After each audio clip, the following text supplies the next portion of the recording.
మాజీ మంత్రి కాకాని గోవర్ధన్ రెడ్డిపై నమోదైన అక్రమ మైనింగ్ కేసు స్పీడ్ అందుకుంది.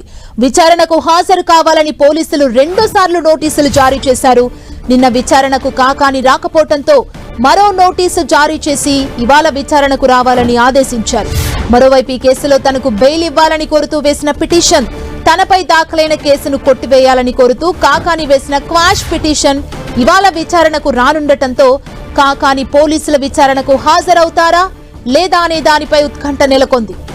గత ప్రభుత్వ హయాంలో పొదలకూరు మండలం తాటిపర్తి వద్ద ఉన్న రుస్తుం మైనింగ్ లో అక్రమాలు చేశారని సుమారు 250 కోట్ల రూపాయలు క్వాజ్ దోపిడీ జరిగిందని మైనింగ్ అధికారులు గుర్తించారు. దీనిపై మైనింగ్ అధికారులు పోలీసులకు ఫిర్యాదు చేయడంతో గత నెలలో పోలీసులు 10 మందిపై కేసు నమోదు చేశారు. మాజీ మంత్రి కాకాని గోవర్ధన్ రెడ్డి అండతో కోట్లాది రూపాయల విలువైన క్వాడ్స్ ను అక్రమంగా తవ్వి తరలించారనే ఆరోపణలొచ్చాయి. టీడీపీ అధికారంలోకి వస్తే ఈ అక్రమాలపై విచారణ చేయించి చర్యలు తీసుకుంటామని అప్పట్లో సోమిరెడ్డి ప్రకటించారు. ఇదే అంశానికి సంబంధించి మరింత సమాచారం మా ప్రతినిధి దేవకుమార్ అందిస్తారు. దేవకుమార్, సుమా, పొదలకూరు మండలం తాటిపర్తిలో జరిగిన అక్రమ మైనింగ్ కేసుకు సంబంధించి మాజీ మంత్రి కాకాని గోవర్ధన్ రెడ్డికి ఆ కేసులో A4గా చేర్చడం జరిగింది. అతనికి ఇప్పటికే పోలీసులు విచారణకు హాజరు కావాలని 2 సార్లు నోటీసులు ఇవ్వడం జరిగింది. మొన్న తొలిసారిగా నోటీసు ఇచ్చినప్పుడు నెల్లూరులో ఆయన ఇంటికి పోలీసులు కాకాని గోవర్ధన్ రెడ్డి అందుబాటులో లేడు, అతనికి సంబంధించిన వ్యక్తులు అందుబాటులో లేరని చెప్పి ఆయన ఇంటికి గోడకు నోటీసులు అంటించడం జరిగింది. ఆ తర్వాత ఆయన విచారణకు రావాల్సి ఉండగా అతను నిన్న విచారణకు హాజరు కాలేదు. అయితే మళ్ళీ నిన్న హైదరాబాద్ ఆయన ఉన్నట్లుగా తెలుసుకుని ఆయన ఇంటి దగ్గరికి వెళ్లడం జరిగింది. అయితే అక్కడ ఆయన కాకాని గోవర్ధన్ రెడ్డి అందుబాటులో లేరు. దీంతో పొదలకూరు పోలీసులు అక్కడ ఆయన బంధువు ఎవరైతే ఉన్నారో సుమంత్ రెడ్డికి ఆ నోటీసులు అందజేసి ఈ రోజు 11 గంటలకు నెల్లూరు రూరల్ డీఎస్పీ కార్యాలయానికి విచారణ హాజరు కావాలని చెప్పడం జరిగింది. అయితే ప్రస్తుతానికైతే టైము 11:15 అయింది. అయితే ఆయనకి ఇచ్చిన టైం 11 గంటలకు విచారణకు హాజరు రావాలని నోటీసులు ఉన్నప్పటికీ ఇప్పటి వరకు కూడా కాకాని గోవర్ధన్ రెడ్డి ఎలాంటి విచారణకు హాజరు కాలేదు. ఇక్కడ చూడొచ్చు మనం, ఇది మనకు కనిపిస్తున్న ఇది నెల్లూరు రూరల్ డీఎస్పీ కార్యాలయము. ఇక్కడ ఉన్న పోలీసులకు కూడా ఎవరికి కూడా కాకాని గోవర్ధన్ రెడ్డి వస్తాడన్న సమాచారం కూడా ఏదీ లేదంట్లుగా మనకు పోలీసుల నుంచి అందుతున్న సమాచారం. ఇక్కడ చూస్తే ఎవరు అటు పోలీసులు కూడా పెద్దగా పట్టించుకోవడం లేదు. అంటే ఇక్కడ ఆయన వస్తాడు, ఒకవేళ వచ్చే పని అయితే ఇక్కడ చాలా పోలీసు బందోబస్తు కానీ హడావుడిగానే ఉండేది. అదేవిధంగా కాకాని గోవర్ధన్ రెడ్డికి సంబంధించిన అనుచరులు అభిమానులంతా కూడా ఇక్కడికి వచ్చిండేవాళ్ళు. అలాంటి పరిస్థితి ఏది ఇక్కడ లేనట్లు మనకి ఇక్కడ విజువల్స్ మనం చూడొచ్చు. కాబట్టి ఈ రోజు కాకాని గోవర్ధన్ రెడ్డి వస్తాడా అనేది మాత్రం కొంత సందిగ్ధంగానే ఉంది, సస్పెన్స్గా ఉన్నమాట వాస్తవంగా చెప్పొచ్చు.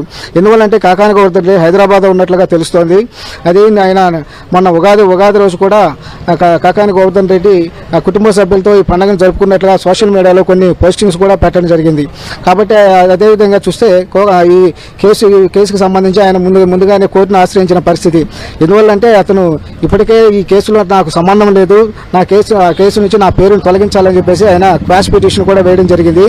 అది మొన్న విచారణ జరగాల్సింది మొన్న ఈ రోజుకు వాయిదా పడింది. అది అదేవిధంగా ముందస్తు బెయిల్ కోసం కూడా దాఖలు చేశారు. అది కూడా ఈ రోజు విచారణ సాగనుంది.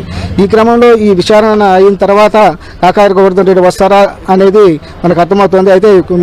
అయితే కొందరి నుంచి ఆయన అంచెల నుంచి వస్తున్న సమాచారం ప్రకారం కాకాని గోవర్ధన్ రెడ్డికి బెయిల్ వచ్చినా రాకపోయినా రేపు రాత్రి నెల్లూరుకు వస్తాడు ఖచ్చితంగా అని చెప్తున్నారు. అదేవిధంగా వాళ్ళ కుటుంబ సభ్యులకు సంబంధించిన ఒక ఫంక్షన్ ఉంది, ఆ ఫంక్షన్ ఖచ్చితంగా హాజరవుతారు. ఆ వచ్చిన తర్వాత ఆయన పోలీసుల్ని కలిసే అవకాశం ఉంటుందని కూడా ఆయన అనుచరులు చెప్తున్న పరిస్థితి. ఈ క్రమంలోనే ఈ రోజు కాకాని గోవర్ధన్ రెడ్డి ఈ విచారణకు హాజరు కాడనేది మాత్రం మనకు స్పష్టంగా అందుతున్న సమాచారం. అదేవిధంగా ఇప్పటికే ఈ కేసులో సుమారుగా 250 కోట్ల రూపాయల అక్రమ మైనింగ్ దోపిడీ జరిగినట్లుగా మైనింగ్ అధికారులు కూడా తేల్చడం జరిగింది. మైనింగ్ అధికారులు ఇచ్చిన ఫిర్యాదు మేరకు పోలీసులు కేసు నమోదు చేశారు. ఇప్పటికే 10 మంది పైన ఈ కేసులు నమోదు చేస్తే ముగ్గురు ముందుగానే ముందస్తు బెయిల్ తెచ్చుకున్నారు. మరో ముగ్గురిని అరెస్ట్ చేసి రిమాండ్కి తరలించిన పరిస్థితి. మరో 4 ఉన్నారు. ఆ 4గురిలో కాకాని గోవర్ధన్ రెడ్డి ఒకరు. అయితే కాకాని గోవర్ధన్ రెడ్డి మాత్రం ఈ కేసుతో నాకు ఎలాంటి సంబంధం లేదు, నేను ఎలాంటి విచారణకైనా నేను సిద్ధంగా ఉన్నాను, సిట్ అయినా సరే ఇంకా ఏదైనా విచారణకి నేను సిద్ధంగా ఉన్నాను, అదేవిధంగా నేను కోర్టును ఆశ్రయిస్తానని ఇప్పటికే ఆయన కోర్టును ఆశ్రయించిన పరిస్థితి మనకు కనిపిస్తోంది.